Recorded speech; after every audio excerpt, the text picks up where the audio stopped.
네, 감사합니다. 어, 요새 이제 헌법 개정 얘기를 많이 하는데, 에, 아까 이제 박능호 교수님 말씀하신 대로 개헌 자체가 이제 이런저런 제약들을 좀 갖고 있는데, 어, 일단 먼저 제가 배경 얘기를 좀 해보고요. 그 다음에 이제 우리 대한민국의 문제점 요 얘기를 하고 요 해결 방향 말씀을 드리고 헌법 개정 조항으로 들어가도록 이렇게 하겠습니다. 이 배경으로서 저는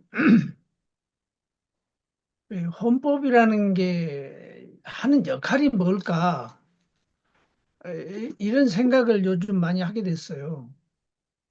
어, 이제 저는 이 분야에 이제 지방 분권 운동으로 이제 뛰어드는 건데 지방 분권에 대한 방안들이 많이 있었죠.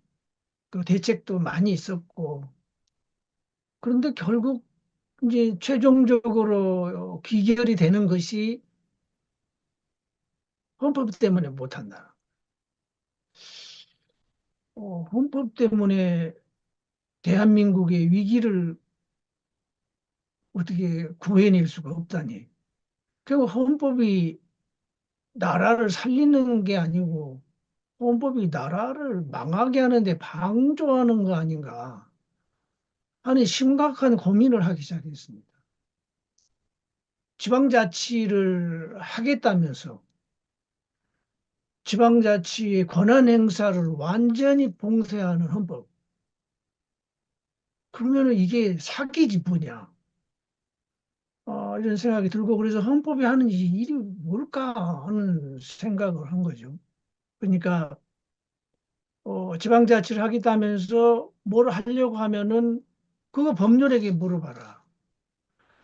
그런데 그 법률은 누가 만드냐? 국회가 만든다. 그러면 그게 지방자치냐? 이런 그 충돌, 아이러니. 그래서 헌법이 뭐 하는 거길래 이럴까 하고 이런저런 이제 헌법에 관한 본질을 탐색을 해보기 시작했는데 헌법이라는 거는 이렇게 나라가 갈 테니 아는 방향 제시도 물론 이제 하는 거지만 정말로 중요한 거는 위기에 대응하는 체계를 자동차로 말하면 우리가 안전벨트를 매라고 이렇게 하는데 이게 안전벨트를 매라고 하는 게 이제 이게 헌법이라. 이게 자동차가 사고가 났을 때 사람의 이 목숨을 또는 안전을 지켜주는 것이 헌법이다. 이런 기능에 대해서 우리는 물론 헌법학자분들이야 뭐 잘 아시고 계시겠지만 이 헌법의 본질이 이런 거다. 그리고 평상시에는 법률이 하는 거고 위기가 봉착했을 때 나라가 갈 길을 굳건히 이렇게 좀 구해내서 가도록 하는 건데 우리는 이 중앙 집권으로 나라가 위기에 빠졌는데 그걸 구해내지를 못한다 헌법 때문에 이게 근본적으로 잘못되었다 이 생각이 들었다는 것입니다. 그래서 요거를 시정해야 된다는 생각이 드는 거고 그리고 이제 우리가 사회 대개혁 말씀을 지금 나누는 자리인데 지금 우리는 그 고도 성장을 했고 선진국에 진입을 했고 여기까지 왔는데 이제 요 판이 바뀌었는데 판때기가 바뀌었는데 이게 옛날 판때기로 생각을 한다. 과거의 관성이 지속되고 있다. 우리 후진국 시절의 그 관성으로 선진국 시대에 계속 가려고 하는 그 헌법으로 가고 있다라고 하는 그런 생각이 들고요. 그래서 요거를 바꿔줘야 된다는 그런 거고요. 그래서 그러면은 이제 이런 것에서 사회 대개혁의 의미가 뭘까? 그래서 이제 주체를 물어봤는데 이 주체가 국민이 주체다. 뭐 국민을 굉장히 중시 여기는데 국민이 뭐 위해주는 그런 국민이 아니고 for the people이 아니고 by the people로 대개혁을 해야 된다. 그런 생각이고 그러면 그게 뭐냐? 국가 설계의 주체가 되어야 된다라고 하는 건데 우리는 여전히 과거의 관성으로 국민은 for the people의 국민이다. 국민을 위하는 그러니까 선거 대선 때도 역시 국민을 위해서 하겠다는 얘기가 많이 하겠죠. 국민에게 권력을 주는 얘기들은 많이 안 하겠죠. 그리고 이제 그 지방 분권 또는 균형 발전 얘기를 할 때 지방이라는 거는 수혜 대상이 아니고 이제 기획자가 돼야 되고 그렇게 헌법에서 어떻게 줄 거냐. 위기를 위기는 그것의 주체가 빠져나갈 수 있는 거니까 그래서 기획자로 위치시켜줘야 된다라고 하는 그게 사회 대개혁이다라고 하는 얘기고 그러려면은 이제 지방도 혹은 국민도 책임을 지는 시대가 돼야 되는 거고 그러려면은 한두 명이 하는 게 아니고 수기 체제로 가야 된다는 거다. 이게 대개혁이다. 이렇게 생각을 했습니다. 그래서 전체적으로 이제 문제점이라는 거는 지금 이 민주주의면 대의민주주의지 않겠습니까? 그래서 요 대의민주주의에 문제점이 있다. 국민 목소리가 반영되지 못하니까 자꾸 뭐 국민 반란이 어쩌고 뭐 국민 대표가 어쩌고 그런 얘기를 하게 되는 거고 또 대표성이 뭐 늘 부족돼 있고 계층 간 세대 간 성별의 불균형으로 대표성이 부족되고 또 대의민주주의의 플랫폼인 정당이 중앙 집권적 정당이어서 문제이고 그것이 또 지역과 소통하지 않은 폐쇄적으로 운영하고 있다. 이런 것들이 문제 한계이다. 그다음에 이 공공성이 붕괴된다. 지금 국민연금 사실은 국민들은 불안하니까 국민연금이 어떻게 되냐 이게 이제 열심히 쳐다보고 있는 건데 여기서 자꾸 국민연금이 뭐 재정이 고갈된다는 그런 위협을 이렇게 하고 있는데 그게 될까? 그게 해결한다 그러면은 이제 국민연금 소득 대체율을 40% 이하로 하겠다 뭐 이런 얘기나 하고 그러니까 연금 받기 전에 뭐 이렇게 이때면 뭐 월 평균 소득이 예를 들면 100만 원이면 40만 원 이하로 연금에서 주도록 한다. 이런 얘기죠. 이런 것들이 공공성이 문제되고 복지 문제가 해결이 안 되고 있다. 불안하게 만드는 거다라고 하는 거. 그 제가 여기서 이 연금의 성격에 대해서 한번 이제 좀 말씀을 한번 해봐야 되겠다는 생각을 했어요. 뭐다 아시는 문제이긴 하지만 많은 분들은 이걸 잘 모르시죠. 그 결론은 국민연금이라는 거는 정부가 책임을 지는 거지 국민이 돈을 불입을 해가지고 그 재정이 고갈이 된다, 안 고갈된다, 안정적이다 이런 얘기를 하는 대상이 아니다는 그 말씀을 드리고 싶은 거예요. 그러면 이제 연금 중에 공무원 연금이 있고 국민연금이 있는데 이게 이제 공무원 연금은 우리나라 공무원 연금은 좀 월급이 좀 공무원들의 월급이 좀 낮잖아요. 그래서 정부가 돈이 좀 없으니까 근무할 때는 돈을 월급을 좀 조금만 받아라. 그리고 퇴직하면 연금으로 좀 보태주겠다. 이게 공무원 연금. 그러면 이 공무원 연금은 그 핵심이 낮은 임금에 대한 후불이다. 그런 거고 또 공무원 연금은 이게 국민연금하고는 달리 일을 했기 때문에 공무원으로서 일을 했기 때문에 지급을 하는 거고 여기서 국가의 역할은 공무원을 고용한 고용주로서 낮은 임금을 평소에 준 것에 대해서 나중에 보상하는 그런 계약을 이행하는 거고 재정은 이제 공무원 본인들이 이제 불입한 돈과 국가가 나중에 조금 보태주는 돈으로 이렇게 돼 있는 거고 여기서 노동의 정당한 보상이 볼 수 있는 거고 그다음에 국민연금으로 가면 이거는 이제 국가가 조금 주는데 이거는 일을 안 해도 국민이기 때문에 나중에 보태준다는 거죠. 국민이기 때문에 보태준다. 그러니까 가정으로 치면은 내 자식이니까 부모의 가게에서 일을 했는데 평소에 그 일을 했으니까 나중에 뭐 좀 더 주겠다. 뭐 이렇게 이제 볼 수도 있는데 이 일을 꼭 하지 않더라도 여기는 네. 근데 이 국민연금에서는 자식이 이제 아빠 가게, 엄마 가게에서 일을 하는 것이 아니라 다른 사람 가게에서 일을 하는 거죠. 그럼에도 불구하고 내 자식이기 때문에 지급을 하는 거다. 그러니까 요거는 국가, 그러니까 자식이니까 부모가 보태준다는 것처럼 국민이니까 국가가 보태준다. 그 재정구조는 국민 본인이 국민연금을 불입한 돈과 또 사업자가 조금 불입해 준 돈과 국가가 주는 돈. 그러니까 이런 건 이 사회보험의 성격을 가지고 있는 것이다. 라고 하는 건데 여기서 이제 시장 논리를 자꾸 적용을 해가지고 연금이 고갈된다. 연금이 고갈된다는 말은 저는 해서는 안 된다고 생각합니다.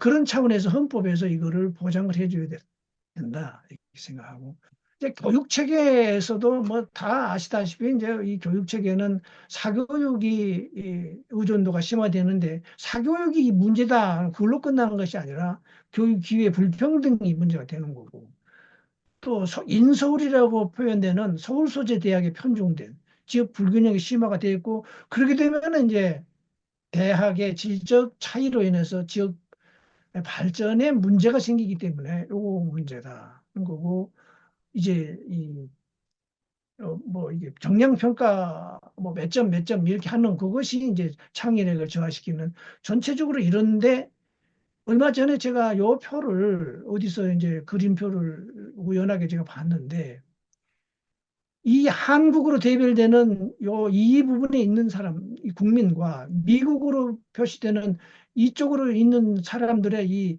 차이가 극명하게 이게 이제 대비되는 그런 표를 하나 봤어요. 그러니까 어떤 것에 대해서 사실을 표현하는 것과 의견을 표현하는 것을 구분을 제일 못하는 게 한국입니다. 그러니까 이것 때문에 진영이 갈리는 거예요. 각 진영에서 자기 의견을 말하면서 그게 사실이라고 말하는 거예요. 이게 한국이 가장 심하다는 거예요. 가장 심. 그왜 이렇게 됐냐? 교육이 잘못됐다. 정보를 습득하고 그것을 해석하는 능력에 대한 교육이 학교에서 안 되고 있다는 거예요. 그러니까 이게 뭐 때문이냐? 이게 지금 평가를 그렇게 하니까 대입 위주로 평가를 하니까 미국 국민과 한국 국민의 이 차이가 이렇게 극명하게 있다. 이건 심각한 문제다. 그래서 그다음 문제가 세금 문제죠. 부유세가 다른 나라에 비해서 굉장히 한국이 낮고 간접세만 잔뜩 많은 요 구조. 이거 불평등하고 역진성이 있다. 이거 해결해야 된다. 그리고 이제 심각한 문제로 제기되고 있는 기후 문제. 기후위기 대응 체계가 이 사람이 살고 죽는 건데 이런 정도면은 이제 헌법으로 들어가야 되는 정도의 중요성이 있는 거 아닌가. 이게 생각이 되고 그 뭐 로드맵이 좀 부실하다는 것은 뭐 알고 있는 바이고 요게 이제 그러기 위해서 에너지가 지방으로 분산돼야 되고 그게 지역 주도로 에너지 계획을 해야 돼. 그게 잘 안 되고 있다라고 하는 거고 우리나라가 화석연료로 계속 지금도 가고 있다라고 하는 거고 지역 에너지가 불균형되고 있다. 이렇게 하는. 예를 들면은 전남에서 신재생 에너지가 아주 많이 생산되지만 이게 수도권으로 가지 못하고 있다고 문제가 된다. 그러니까 수도권으로 가고 있지 못하다는 게 문제가 아니고 전남 지역에서 이 신재생 에너지를 소비할 소비처가 없다는 것이 그런 것이 문제이다. 소비처가 있으면 신재생 에너지로 기후위기에 대응할 수 있을 것이다. 이렇게 하는 그런 문제. 그다음에 이제 뭐 지역과 시민이 오늘의 주제일 수도 있는데 배제되고 있는 이런 구조, 국민투표 실시율 1%로 나와 있고 주민바람, 소환제도, 뭐 미비한 모두 다 알고 계시는 거고 또 지역이 배제되지 않는 것이 시금석이 지역 정당인데 로컬 파티인데 그건 우리나라가 원천적으로 제한되고 있다. 중앙 정당이 아니면 전국 정당이 아니면 정당이 아닌 이런 문제 이런 것들이 심각하지 않겠냐는 그런 문제. 그리고 이 공공 직업 꼭 필요한 직업 이것이 위축되고 있는 것 또한 매우 심각한 문제인데 이 정도면은 이제 헌법에 들어가야 될 사안이다라는 것이.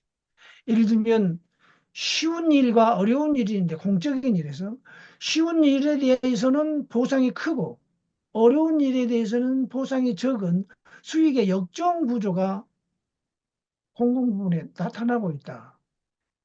예를 들면은 의사와 같은 거죠. 필수 의료, 심각한 우려, 뭐 심장병을 수술한다든지, 폐를 수술한다든지, 이런 것들에 대해서는 보상 구조가 낮다. 자꾸만 소송으로 이 수술을 안 하려고 한다.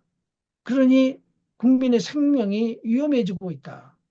그렇지만 이제 아주 하기 편한, 그리고 최근에 일어나고 있는 의료 사태로 오히려 그 의사들, 젊은 의사들이 또 좋아하는 사람도 많대요. 수련을 안 하고 피부과 같은 데 수련으로 가가지고 거기서 기술을 배워가지고 이런 꿀 빠는 곳이 있었네. 라고 아주 좋아라가는 의사들이 많다는 거죠. 이런 그 수익의 역정 구조, 요 문제도 해결해 줘야 되지 않겠냐. 교사들 문제 익히 아시는 바이고 이 돌봄 종사자 이런 분들도 이 수익의 역정 구조가 이런 어려운 일에 대해서 수익이 낮은 이런 문제 심각하지 않겠냐라고 하는 거고 그다음에 이제 인공지능 사회로 가고 있는데 여기서 격차가 앞으로 더 발생될 가능성이 매우 높다라고 하는 거고 여기서 빈익빈 부익부가 또 나타날 가능성이 굉장히 크다. 이 부분에 대한 헌법적 배려가 있어야 되지 않겠냐라고 하는 거고 여기서 이제 실생활에 관련해서는 직업이 아주 빠른 속도로 재편돼 갈 텐데 말하자면 로봇가 인공지능을 장착한 로봇가 이제 공장에서 일을 하기 시작했는데 이 문제에 대해서 어떡할 거냐. 또 AI를 활용한 그 교육의 격차 이거 어떡할 거냐. 뭐 예를 들면 학교에서도 이제 시험을 치르는데 또는 숙제를 내주는데 이걸 어떻게 할 거냐. 숙제를 내주면 AI로 다 해버렸는데 요 어떤 기술을 잘 발휘를 해서 진정한 교육이 되도록 할 수 있을 거냐. 어, 어, 하는 것이죠. 그다음에 또 하나 이제 지방 균형 발전을 이제 자꾸 생각하다가 이런저런 대책들이 마땅치가 않기 때문에 한번 생각해 본 게 이제 바다. 우리나라가 궁극적으로는 이게 섬 아니겠어요? 북으로 막혔으니까. 섬인데 섬이면 우리는 해양 국가인데 우리나라가 해양 국가임을 알고 있는가? 우리나라가 해양 국가임을 헌법에 반영하고 있는가? 라고 하는 생각이 들었습니다. 그러니까 과거에 보면은 바다를 중시할 때 번영을 했고 소홀히 할 때 쇠퇴했고 그런 역사가 있다는데 또 저는 오늘날의 지역 불균형과 수도권 가밀이 만일에 우리나라가 해양 중심 발전 전략을 해왔다면 수도권 가밀로 갔을까? 해양 중심이었으면은 결코 수도권이 중심이 아닌데 요 문제 고려해 봐야 되지 않겠냐 하는 거고 과거에 보면은 해금 정책, 바다를 금하는 정책, 그러니까 해상 교역을 제한한다든지 또는 섬을 비운다든지 외교 문제 때문에 이제 중국의 경우에는 뭐 명나라, 청나라 뭐 그러면서 한 650년간 해금 정책을 했다는 거고, 또 중국을 따라가는 우리도 그와 유사한 해금 정책을 이제 해왔다는 건데, 이런 것들이 국가 발전을 심각하게 제약해 왔지 않겠냐. 그래서 헌법에 다룰 여지는 없나 하는 이제 고민을 하게 됐다는 것. 그래서 이제 우리의 이 방향이라고 하는 게, 개혁의 방향이 에, 이제 뭐 지방 분권 균형 발전으로 가야 되지 않겠냐 하는 건데, 그 중에서 이제 지역의 자율성을 강화하는 방향, 요 부분에 더 강조가 되어야 되지 않겠냐라고 하는 것. 그러니까 입법의 자율성, 재정의 자율성, 요것이 헌법의 이것 때문에 지방 분권이 안 된다고 하니까, 이것을 헌법에서 막고 있다고 하니까 이런 정도 헌법에서 풀어줘야 된다라고 하는 거고, 이제 교육 개혁도 AI 시대에 대비하는 교육 개혁, 사고력, 아까 사실 표현과 자기 주장의 표현을 구분하지 못한다는 이 교육 문제만큼은 초중고를 대학을 거치면서 해결해 줘야 되지 않겠느냐. 요게 이제 AI 시대니까 AI를 활용하는 면서 그 문제를 해결해 주는 그 고민을 때가 됐다는 거고, 이제 저는 연금 개혁이라는 거는 저는 기본적으로 세금 기반으로 하는 국민연금 개혁이 나와 줘야 된다. 말하자면 국민연금은 이제 예산으로 해결해야 될 것이지, 국민연금 재정으로 기금으로 해결해야 할 것이 아니다라고 하는 것을 저는 강력하게 주장하는 바입니다. 이런 정도는 헌법에 들어가 줘야 된다 거고. 그다음에 이제 요 기후 문제에 있어서 요 탄소해산제가 지금 뭐 실행되고 있잖아요. 그러니까 이게 이제 탄소해산제 이렇게 얘기하면 이제 많은 분들은 또 탄소를 어쩌고저쩌고 하는 뭔 말인가 하는데, 여기서 말하는 탄소해산제는 돈 얘기는 아니고, 마치 예산이라는 게 이제 쓰다 보면 얼마 남았나, 남은 돈으로 뭘 할까 이런 식으로 가잖아요. 그러니까 이제 지구를 보호하기 위해서 탄소를 앞으로 배출할 수 있는 양의 한도는 어디까지인가? 이게 탄소 예산이에요. 그러니까 탄소 배출 총량을 잘 설정해서 관리를 해줘야 되는데, 이제 미국부터 여기 협조하지 않는다고 하니까 어려운 시기이긴 합니다만은 이 문제 고민할 필요가 있다. 반영해줘야 된다라고 하는 거고, 지역 분산형 에너지 체계가 들어가야 된다. 아까 전남의 신재생 에너지를 사용할 수 있는 그런 산업 정책이, 그런 전원 개발 계획이 나와줘야 된다라고 하는 거죠. 전기를 생산했는데 그 안에서 쓰지 못한다면 그 전기를 외부로 보낼 생각만 하지. 그 안에서 어떻게 하면 쓰게 만들 것인가에 대한 고민은 사실상 없는, 이런 거는 문제가 있다. 이렇게 생각이 들고요. 그리고 이제 시민과 지역 참여에서는 이제 직접 민주주의를 제도화해야 된다라고 하는 그런 얘기. 저는 그러려면은 이제 주민 발안 제도 이런 것들을 이제 보장해 줘야 되고, 지역 정당을 보장해 줘야 된다. 보장이라는 건 법 제도를 마련할 수 있도록 도와줘야 된다. 이런 거고요. 그리고 아까 얘기했던 그 공공 수익 역전 구조를 이제 해결해 줘야 된다라고 하는 거고, 이제 인공지능 시대에서 아까 말씀 많이 못 드렸습니다만은 이제 인간 존엄 문제가 이제 등장하는 거잖아요. 그래서 이 인간 존엄 문제, 생존권 문제, 인공지능에게서 쫓겨난 인간들을 어떻게 존엄을 유지하고 권리를 보장할 건지. 그리고 인공지능을 돌아가면서 알고리즘이 이제 그 투명하게 공개돼야 되고 공정해야 되고 하는 건데, 이것에 대해서 어떻게 할 건지, 이 문제 헌법에 반영해야 되는 사항이 아닌가 이렇게 생각이 되고요. 그 다음에 헌법은 제가 처음 시작할 때 위기에 대응하는 것이 헌법이다. 위기 시대에 발현되는 것이 헌법이다 그랬는데, 위기 대응 매뉴얼이 지금 헌법에 보이냐?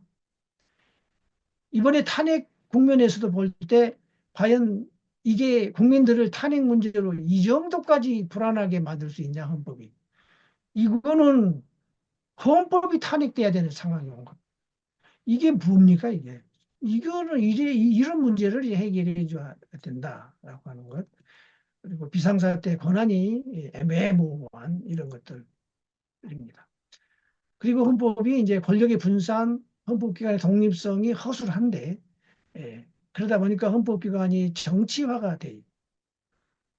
뭐또 임명을 하면서 뭐 이럴 때는 임명하고 저럴 때는 임명하지 않고 하는 이런 참 그 참담한 문제가 일어나 있고 세상에 헌법을 다루는 기관에서 정치적인 중립성이 의심된다라고 하는 것은 기관의 존립의 그 정당성이 훼손되는 그런 문제. 그리고 국민이 신뢰를 않게 돼버렸잖아요. 좌든 우든 진보든 보수든 이제 헌법기관은 신뢰하지 않게 됐다. 그뭐 이게 판가름을 내려준다는 헌법기관이 사실 헌법재판소는 행정수도의 위헌 판결 때부터 신뢰를 상실하기 시작했죠. 어, 그때부터 우리나라는 위기에 빠져 들어가게 된 거죠. 수도를 이전할 수 없게 만들어 버려버렸어. 수도권의 과밀화를 계속 방조할 수밖에 없었고. 만약이 그 해결책이 못 되는 이 국면에 만들어 놓은 게 헌법재판소다. 저는 그렇게 생각하고 있습니다.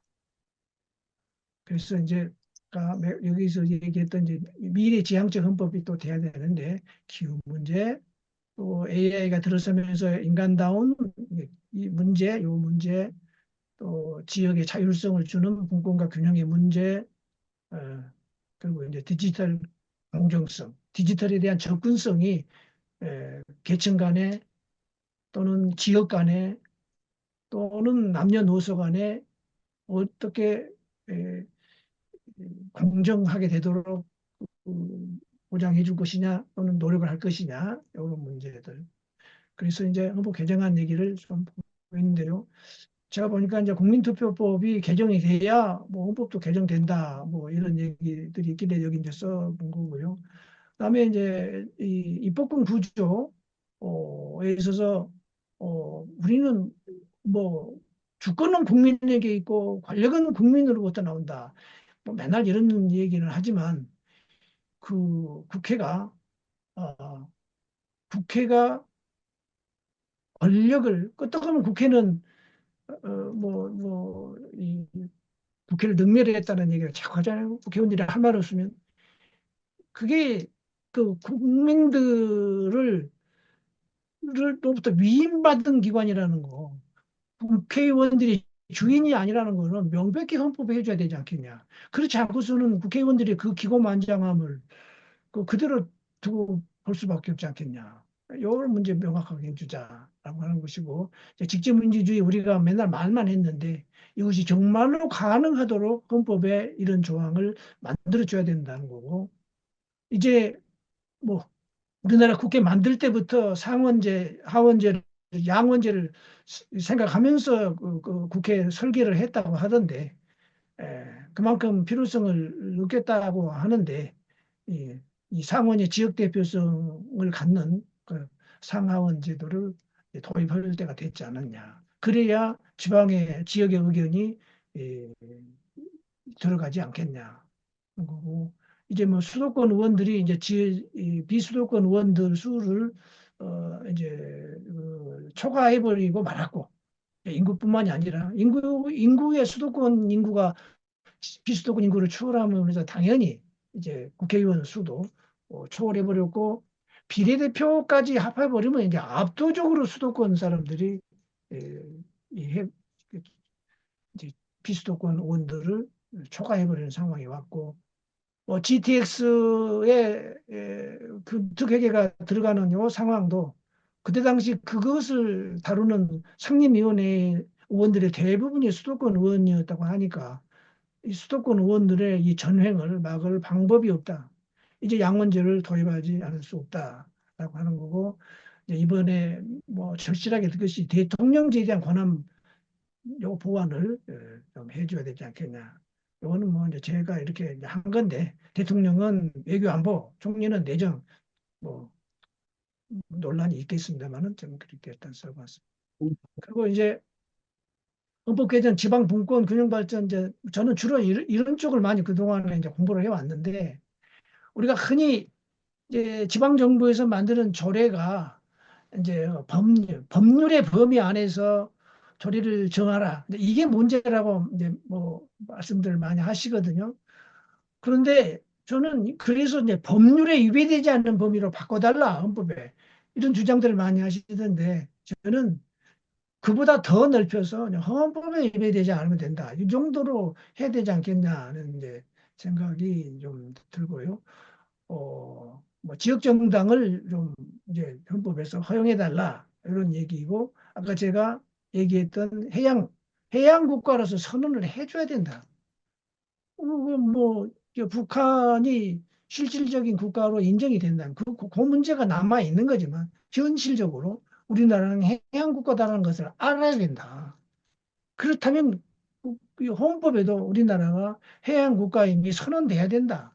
선언이라는 것을 우리나라는 해양국가이다. 이렇게 할 수는 없는 거고 그런 점들이 국가 균형 발전도 해양을 활용한 국가 균형 발전을 할 수 있는 있도록 그렇게 가야 된다. 이게 헌법에서 보장해 줘야 된다는 그런 말입니다.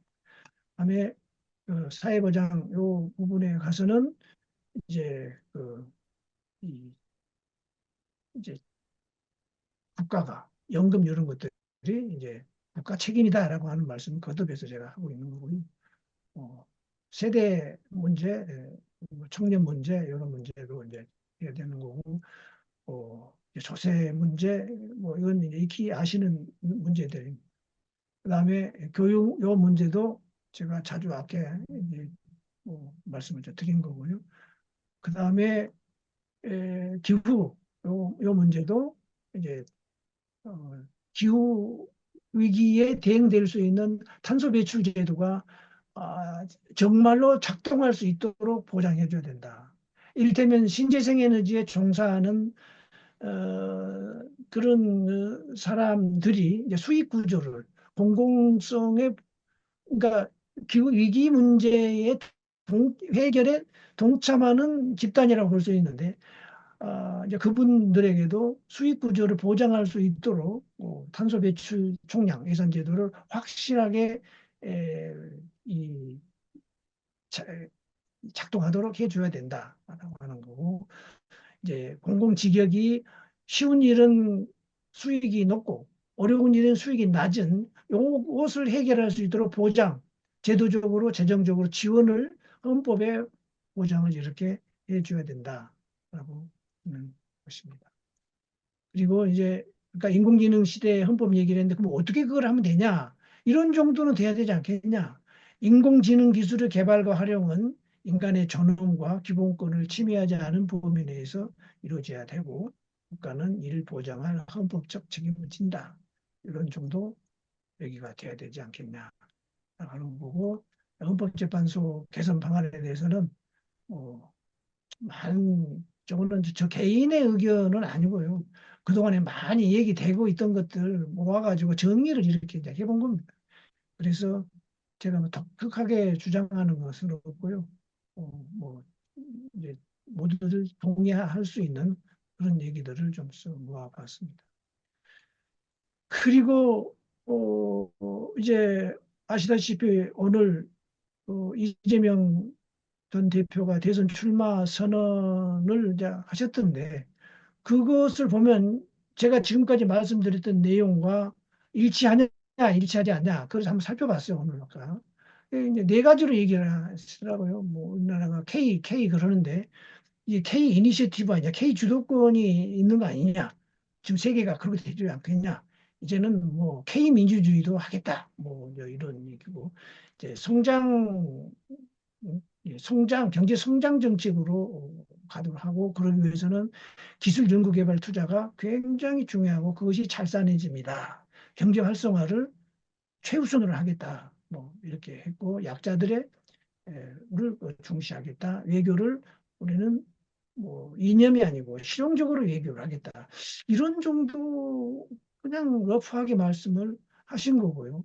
그 이제 제가 요 아까 발표드린 것하고 대충 이제 공감이 되는 부분은 이제 청량을 하는데 또 성장을 굉장히 중시한다고 또 하시면서 또 뭐 또 또 분배도 중요하다는 얘기를 또 막 하고 그래요. 그래서 경제 양극화 해소 요거는 이제 말씀드린 것과 일치하는 거고 민생 실용주의로 즉시 해결하겠다. 이념보다도 효용을 강조하겠다. 것이 이제 내가 아까 말씀드린 노동산업정책 얘기와 유사하다고 볼 수 있고 생명과 안전 중심 국가로 가겠다라고 하는 이런 것이 이제 아까 의료 얘기 또 돌봄 문제 국가 책임을 예산으로 해야 된다. 뭐 이런 등등의 얘기들과 같다 이렇게 생각이 되고요. AI나 첨단 기술 투자를 강조하는 이 부분에 있어서 이제 정부 차원의 인재 양성 스타트업 투자 지원하겠다. 뭐 대체적 의견이 일치되는 것 같습니다.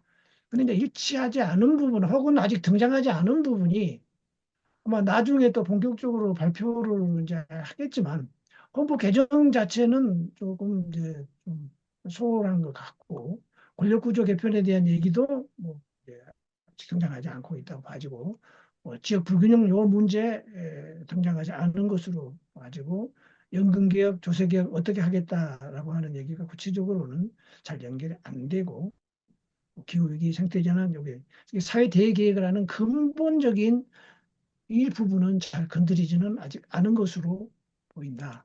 아, 이렇게 됩니다. 그래서 강조한 것이 이런 거고 강조하지 않은 것들이 권력구조 개편, 공무원, 연금, 기후위기, 직접민주주의 제도 아직은 그랬다. 물론 뭐 이걸로 끝날 것 같지는 않고요. 나중에 다시 또 발표되는 것을 봐야 이제 그 얼마나 우리들의 생각 혹은 저희 생각과 일치하는지 알 수가 있을 것 같습니다. 여기까지 마치겠습니다. 예, 수고하셨습니다. 내려주셔도 되겠습니다. 요거는 이제 예,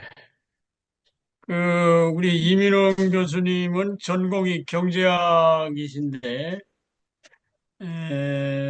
사실 경제학자들이 헌법에 관심이 대단히 많습니다. 잘 아시다시피 제도 경제학은 이 헌법 경제학과 연결되어 있거든요. 이 Constitutional Economics라고 그래서 요 화면을 작년에 제거할까요? 제거했어도 파워포인트 되겠습니다. 제거할까요? 예? 파워포인트 제거할까요? 예. 그래서 사실은 오늘 그 아주 그 우리 대한민국이 앞으로 어떻게 무슨 문제가 있고 앞으로 어떻게 나가야 된다. 이걸 해결하기 위해서 헌법에 이런 부분들이 좀 개혁이 이루어졌으면 좋겠다는 이런 의견을 얘기해 주셨습니다. 자, 이어서 우리 이두영 위원장님이 토론해 주시겠습니다. 10분 이내에 해주시기 바랍니다. 예, 뭐 다들 반갑습니다. 오랜만에 이렇게 뵙게 됐고요. 그동안에 안성호 대표님 모시고 또 이민원 교수님 모시고 계속 개헌운동 또 균형발전 분권운동을 해왔습니다. 그리고 이제 개헌운동에 지금 집중을 좀 하고 있는데요. 어, 뭐 그동안의 과정을 잠깐만 말씀드리면 2000년도에 우리가 지역균형 발전과 민주적 지방자치를 위한 지방분권 국민운동을 출범을 좀 시켰고요. 그리고 2002년도에 이제 뭐 대선 때 우리가 지방분권 국민협약을 대선 후보들하고 체결을 하고 그때 이제 노무현 후보하고 신행정수도 건설을 비롯한 그 지방분권 균형발전 의제에 대해서 협약 체결을 하고 또 이제 어, 당선되는 그런 과정이 있었습니다. 그리고 2003년 말에 어, 행정수도 그리고 지방분권 균형발전이라고 하는 지방살리기 3대법 또는 뭐 균형발전 3대법을 국회에서 통과시키는 과정이 있었죠. 그때만 해도 이제는 이제 우리가 균형발전 또 지방살리기 할 수 있겠다. 뭐 기대와 희망을 가지고 사실은 국회 본관 앞에서 만세를 불렀습니다. 사실은. 그러고서 우리가 쭉 행정수도가 이제 행정도시로 전락을 했고 혁신도시도 진행이 됐고요. 균특회계를 통한 여러 가지 균형발전 사업들이 좀 진행이 됐습니다. 그런데 한 10년 정도가 지나고 나서 보니까 오히려 수도권 초집중과 또 지방의 불균형 문제는 더 심각해지는 그런 현상들이 이제 나타나기 시작을 했죠. 그러면서 이제 지방 분권 개헌 운동을 시작을 좀 하게 됩니다. 어, 뭐 그래서 사실 어떻게 보면은 문재인 대통령 할 때 이제 어, 지방권 개헌 협약을 또 체결을 하고 그래서 아시다시피 개헌안을 발의까지 했지만 역시 개헌에는 실패했던 적이 있습니다. 그런 이후에 이제 공권운동 진영과 그다음에 그 시민사회 진영에서는 우리가 대선 공약을 받아내는 걸로서는 이제 뭐 목표를 달성하기 어렵다. 결국은 아래로부터 국민들로부터의 동력이 있지 않는 한은 이제는 공약 가지고도 안 된다라고 하는 이제 그런 판단들을 하게 됐습니다.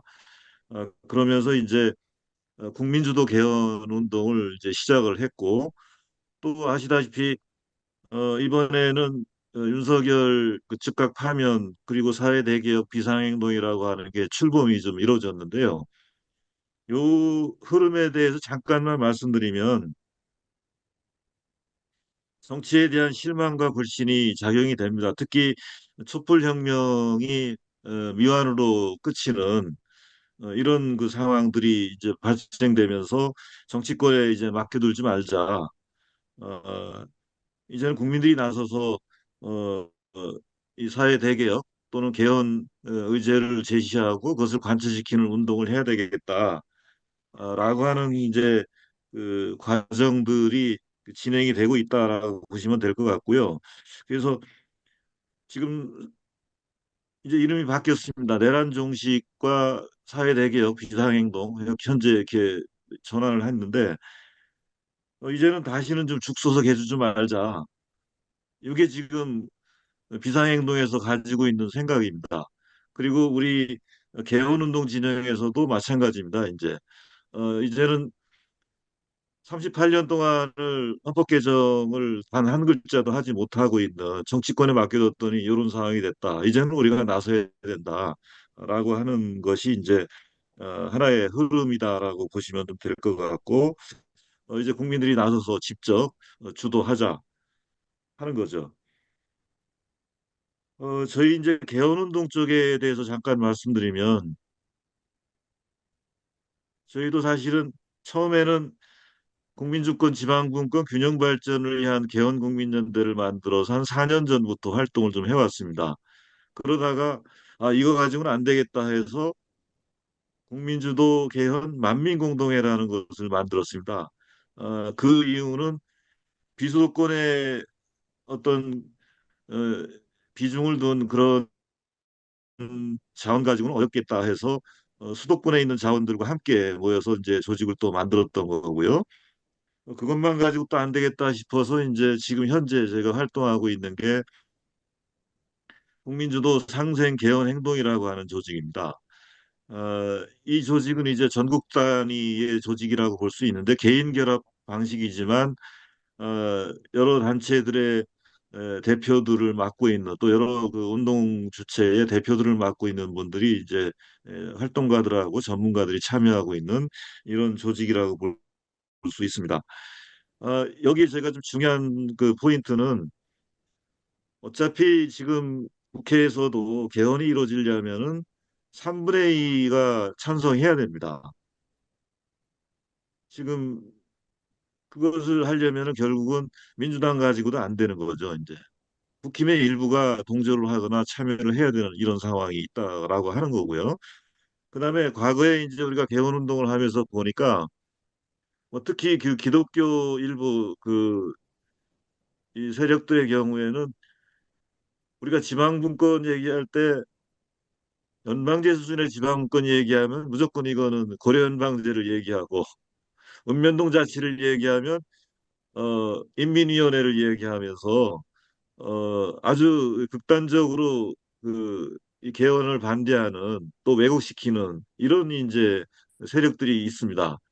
그리고 여기에 뭐 아시다시피 국힘 일부 세력들이 같이 그렇게 가고 있는 뭐 이런 흐름들이 있다 보니까 우리가 개헌을 성공시키려면은 결국은 보수 중도 진보가 함께 국민 주도를 하지 않으면은 어렵겠다라고 하는 이제 판단과 공감대가 형성이 돼서 연대회의로 대표되는 뭐 진보 시민사회 단체 그리고 범사연으로 대표되는 보수 단체 그리고 이제 어, 뭐 국민주도 개헌 운동을 하고 있는 그런 그 어떻게 보면 중도 이런 그 세력들의 연합이 필요하겠다는 생각을 가지고 사실은 어, 국민주도 상생 개헌 행동이라는 조직을 만들고 또 확대해 나가는 뭐 그런 이제 활동들을 좀 해왔습니다. 그래서 줄여서 저희가 개헌 행동이라고 하는데 이 개헌 행동의 3단계 전략은 첫 번째는 조기 대선과 동시에 이제 헌법 개정 국민 발안제 원포인트 개헌을 우리가 좀 해보자라고 하는 거죠. 요거는 21대 국회 때도 여야 국회의원들이 148명이 공동 발의해서 추진을 했었지만 아시다시피 여야 간에 합의가 안 돼서 폐기되고 말았습니다. 그리고 두 번째 우리가 얘기하고 있는 거는 개헌 절차법을 제정을 하자라고 하는 겁니다. 개헌에 대한 절차들을 우리 명시를 하고 또 하나 이제 특히 이제는 시민의회도 지금 얘기를 하고 있고 여러 가지 그 국민들이 지금 직접 참여해서 개헌안을 만들어내는 뭐 이런 과정들이 이제 필요하다 해서 수기 공론화 과정들을 반드시 거쳐야 되겠다라고 하는 게 이제 많이 또 주장되고 요구되고 공감대가 형성되고 있는데 이런 내용들을 담은 그 개헌 절차법을 반드시 제정을 해야 되겠다라고 하는 게 이제 두 번째입니다. 그래서 국민 발안제가 도입이 되고 개헌 절차법이 제정이 되면 이제는 국민들이 직접 헌법 개정안을 발의할 수 있는 그런 이제 여건이 되기 때문에 그 과정을 통해서 국민주도 개헌을 하자라고 하는 게 저희가 이제 3단계 전략으로 뭐 제시를 좀 했던 것입니다. 근데 이제 이 과정에서 아시다시피 12.3 비상계엄 사태가 터지고 또 탄핵 국면이 전개되는 이런 과정들이 이제 생긴 거죠. 그러면서 이제 지금 나타난 현상은 헌정회를 비롯해서 개헌운동 단체들이 헌법 개정 추진 연석회의를 만들어서 개헌을 이슈화시키는 그런 이제 그동안의 활동들을 쭉 사실은 어떻게 보면 정파를 초월해서 해왔다라고 볼 수 있습니다. 그리고 아까 말씀드린 대로 사회 대개혁 비상행동이 있었는데 여기는 사실은 개헌 의제는 다루지는 않았고요. 13개 분과를 만들어서 사회 대개혁 과제들을 특히 차기 정부가 해야 될 과제들을 어, 모아내고 또 그 대안을 만드는 이런 과정에 현재 있는 걸로 알고 있습니다. 개헌에 대해서는 구체적인 논의가 들어가진 않은 뭐 그런 좀 상황입니다. 그래서 헌법 개정 추진 연석회의에서 지금 헌정회를 비롯한 개헌단체들이 얘기하고 있는 게 이제 총 네 가지 의제로 정리가 되고 있습니다. 하나는 대통령과 의회의 권한을 분산시키자라고 하는 게 첫 번째가 되는 거고요. 두 번째가 지역 대표형 상원제와 지방분권. 그리고 세 번째가 이제 헌법 개정 국민발안제. 네 번째가 남녀 동등권입니다. 이 네 개의 그 핵심 의제들을 가지고 지금 그동안 헌법 개정 추진 연석회의가 그동안 개헌 이슈를 살리기 위해서 노력을 해왔고 여야 그 정당들을 좀 압박하는 또 설득하는 그런 과정들을 진행해 왔습니다. 뭐 하지만 뭐 다 아시다시피 우원식 의장이 어, 조기 대선 동시 개헌 국민 투표를 하자라고 제안을 좀 했는데 이것이 뭐 민주당의 강력한 반발에 의해서 결국은 철회가 되는 뭐 그런 상황이 됐고요. 국민투표법 개정 문제도 지금 뭐 어떻게 될지 모르는 상황입니다. 물론 오늘 뭐 국민의힘에서도 추가로 또 그 국민투표법 개정안을 발의한 분이 있는데 어, 임시 이제 조기 대선과 동시 개헌 투표는 물 건너간 거 아니냐. 사실 이렇게 보는 게 사실입니다. 그래서 어, 우리 개헌 행동에서는 오늘 저희가 성명서를 냈습니다. 조기 대선과 동시 국민투표가 안 된다 하더라도 어쨌든 국민투표법은 개정해야 되는 거 아니냐라고 하는 것이고요. 선관위가 제시한 15일까지, 4월 15일까지는 개헌, 뭐, 개정을 해야 된다라고 하는 게 이제 저희가 얘기하고 있는 바고, 우원식 의장이 철회했다 하더라도 아니, 여야 정당이 합의만 한다면은 개헌을 할 수 있다라고 저희는 봅니다. 특히 문제가 되고 있는 건 민주당에서 지금 문제시하고 있는 건 뭐 잘 아시다시피 권력구조 개편 문제를 갖다 논의하게 될 경우에는 이게 블랙홀이 될 수 있다라고 하는 것이고 합의가 안 되고 논란만 있다가 중단될 수 있다 이렇게 볼 수 있는 부분들이 있습니다. 그러다 보니 개헌 의제 자체에 대해서 어, 현 대선 정국에서는 피해야 된다 우선적으로 이렇게 이제 판단하는 뭐 이런 것들이 있는데 헌법 개정 국민 발안제 같은 경우는 논란의 여지도 없고 또 그동안의 공감대가 형성이 돼 있기 때문에 이것만 가지고 원포인트 개헌을 할 수 있다. 저희들은 사실 그렇게 판단을 하면서 계속 요구를 해나갈 그런 좀 생각을 가지고 오늘 다 각 정당들에게 공문을 보내고 면담을 요구하는 뭐 그런 그 과정들이 있었습니다. 뭐 근데 아시다시피 에, 이재명 뭐 후보나 또 지금 민주당, 야당 또는 시민사회단체가 가지고 있는 내용은 사실은 뭐 결론부터 말씀드리면 내란 종식이 결국은 정권 교체죠. 그래서 내란 종식 자체가 최우선이고 그게 정권 교체가 최우선 과제다라고 하는 거죠.